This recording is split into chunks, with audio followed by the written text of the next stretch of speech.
What's up, everybody? In episode 1 of season 2 of BMF, when K9 first became Meech's plug, he used a basketball analogy.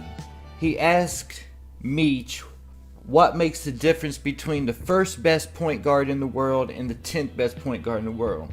And he said that the answer was vision. And K9 said he got vision like Zeke, Isaiah Thomas, the best point guard in the world in that time, and that he is relentless. And I can respect the basketball analogy because I've been hooping for over 30 years, and even until this day, the only time I really lose is if the teams is like stacked against me. Like, for example, I go to a court with a bunch of grown men playing, and I bring my young boys from the middle school with me. I might lose them, but I still probably not going to lose because I'm going to tell my young middle school boys to full court press every single play and make these grown men run, because I know these grown men really don't want to run like that, and we're going to run every single play we can.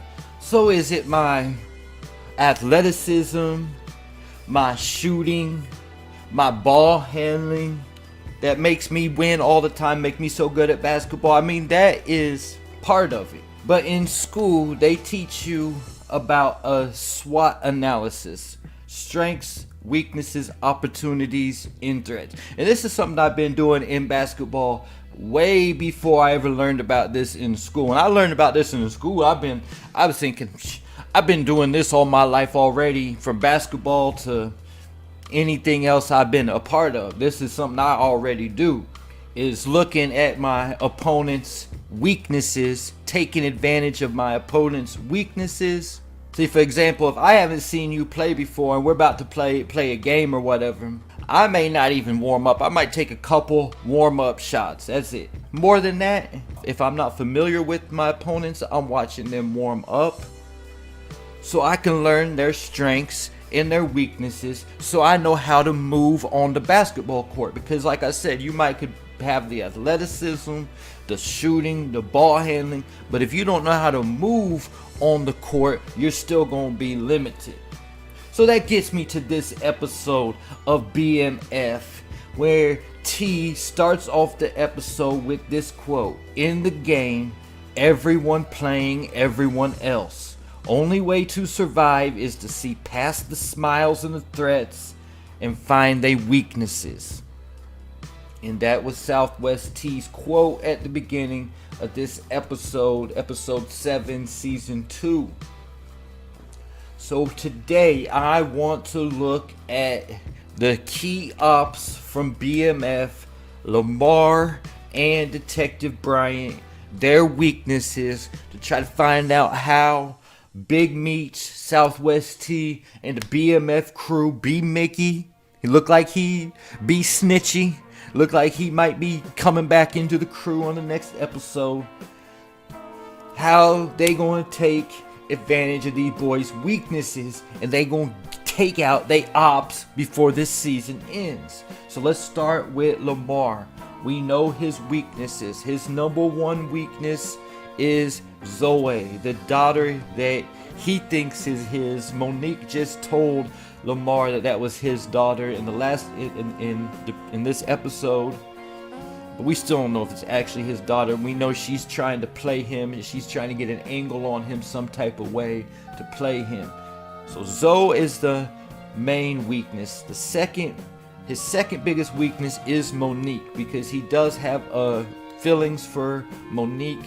He have a prior relationship, and though he abused her in season 1, he spent all of season 2 trying to win back her affection. So Monique is definitely a weakness of Lamar, as well as his cousin Alvin, because we've seen Alvin disrespect Lamar a few times, even though he did make Alvin apologize for making fun of his dog, talking bad about his dog. We definitely see that Lamar and Alvin have a pretty close relationship, and they've been close ever since Lamar first moved to the D. Another weakness of Lamar is his love for animals. He loved that dog, And it's not necessarily having a pet is a weakness, but it's his attachment to the pet that is his weakness. This dog is now dead, but this might seem to be a plus. Either though that dog was a weakness for him, is also a strength at the same time. And then of course we have his temper, which is always a weakness, but also, like I said, could be in the game. It could also be seen as a strength at the same time. So this episode, we saw Lamar walked into Pastor Swift's church with his dead dog Blackie in his hand, telling the pastor that he needs to resurrect his dog. And he starts getting a little buck wild in Pastor Swift's church. So Pastor Swift almost had to resort back to his east side ways for a minute, and he had the strap right there in his preaching robe, and he pulled that strap on Lamar right there in the middle of the church, and he told him, get out and he told Lamar straight up, get out of my church. And Lamar left his dead dog right there at the altar. And now I want to talk about that dog. Stick with that dog. The dog was a strength of Lamar's, because he would alert Lamar about anybody getting close. He would alert Lamar about any possible intruders who might be coming to break in his house, to take him out that way. So that dog, even though it was a weakness for Lamar as an attachment, it was also a strength of Lamar's, because it would help him. It would attack somebody for him. If someone was physically trying to harm Lamar, it would guaranteed physically attack them.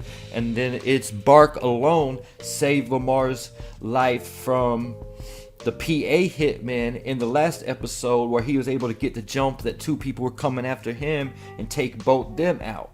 So that dog being dead now is definitely a big time loss for Lamar. And using his weaknesses against him, it should be easy to set him up.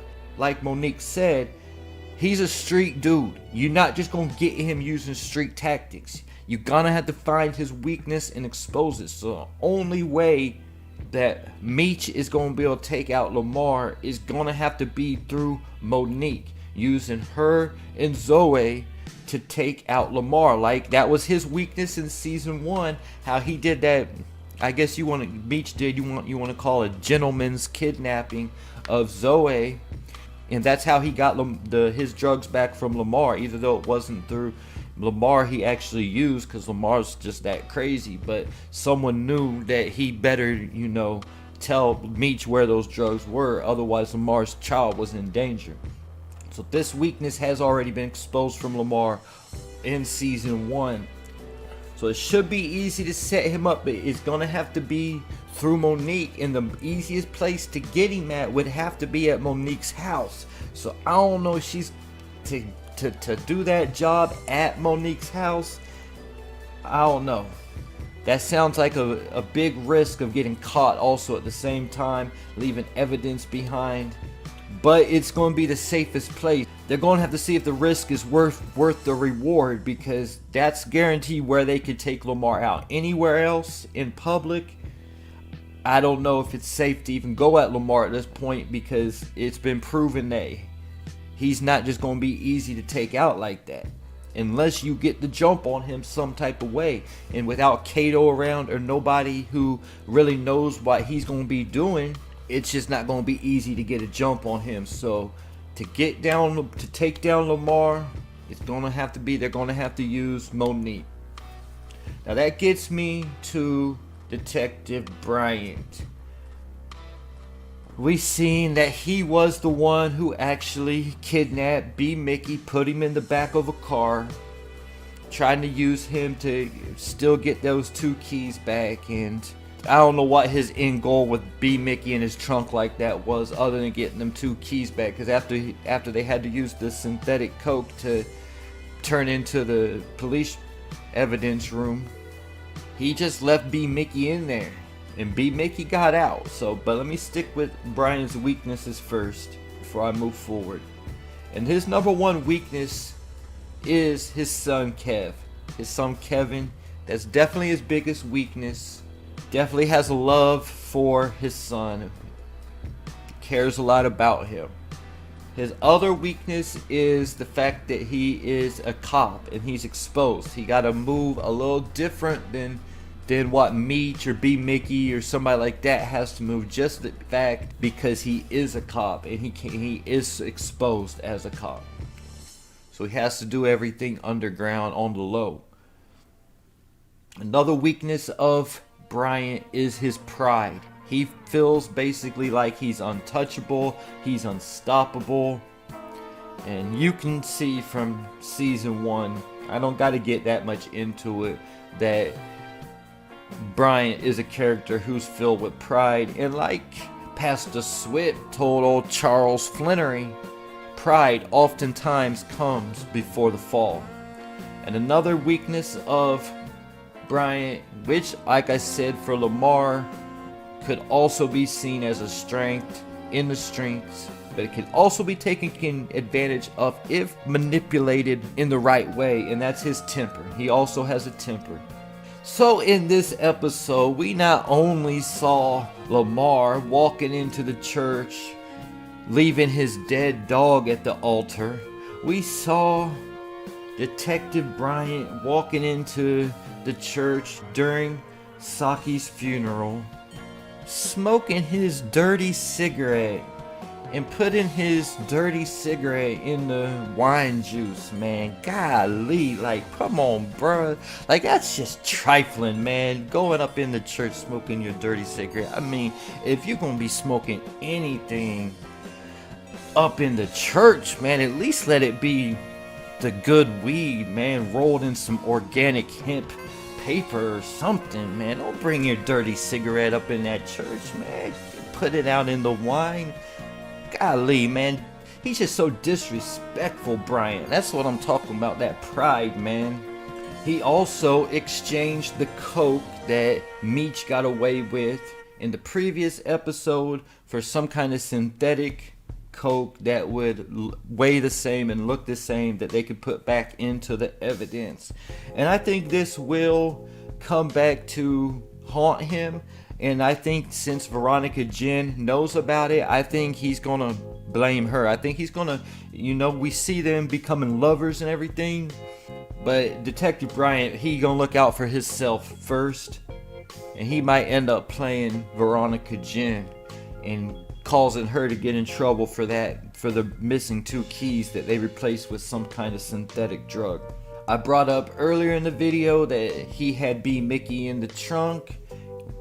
He also said he's going to move B Mickey's mom back to the place she was before.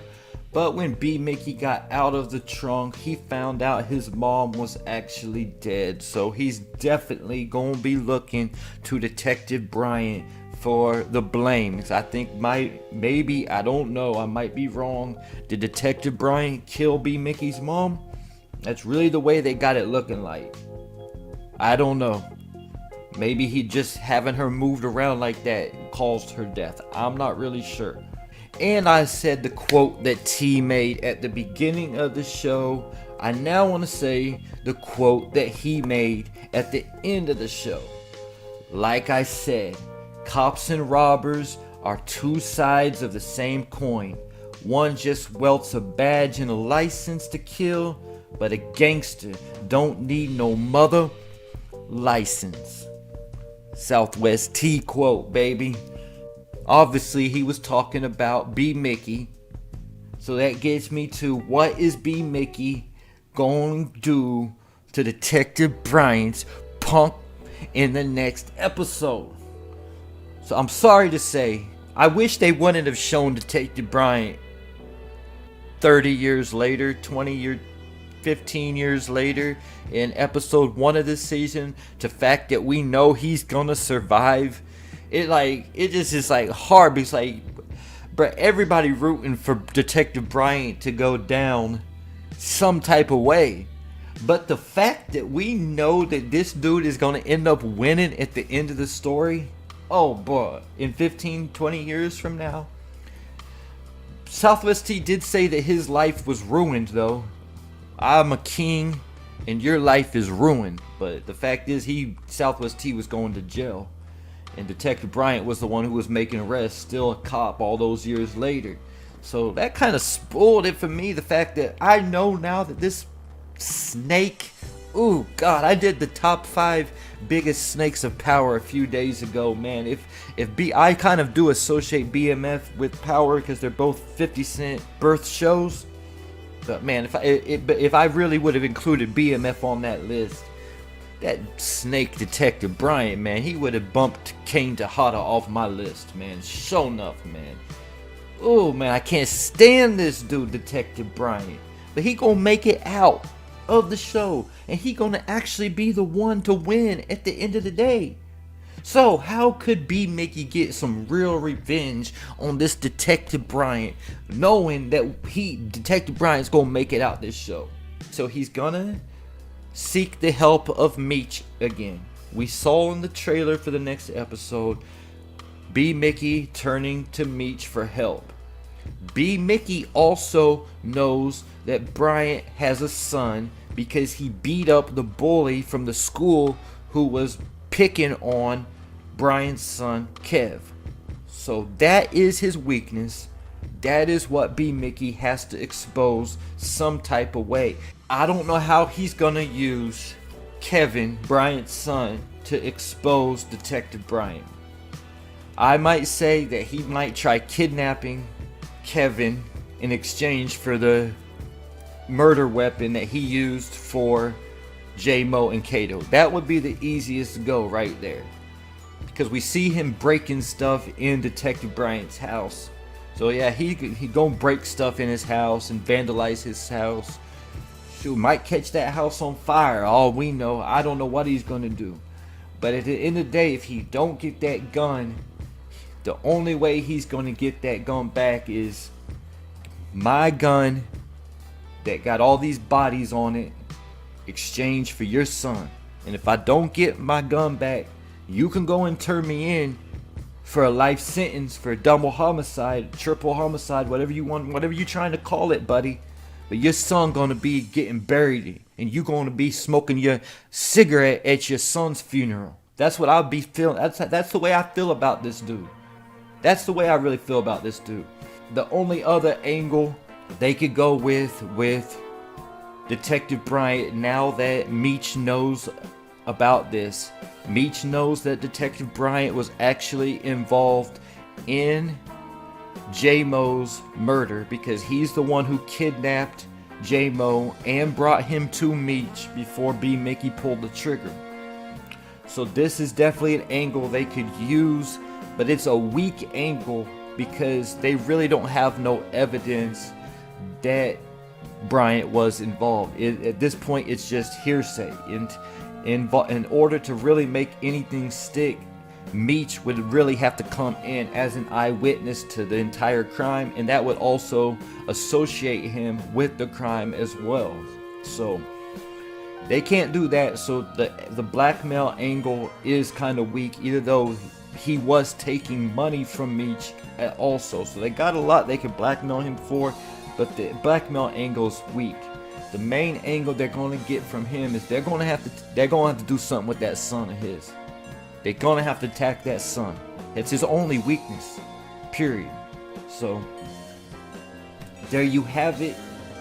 The weaknesses of Lamar the Beast Silas and Detective Thomas Bryant exposed. Leave your thoughts in the comments.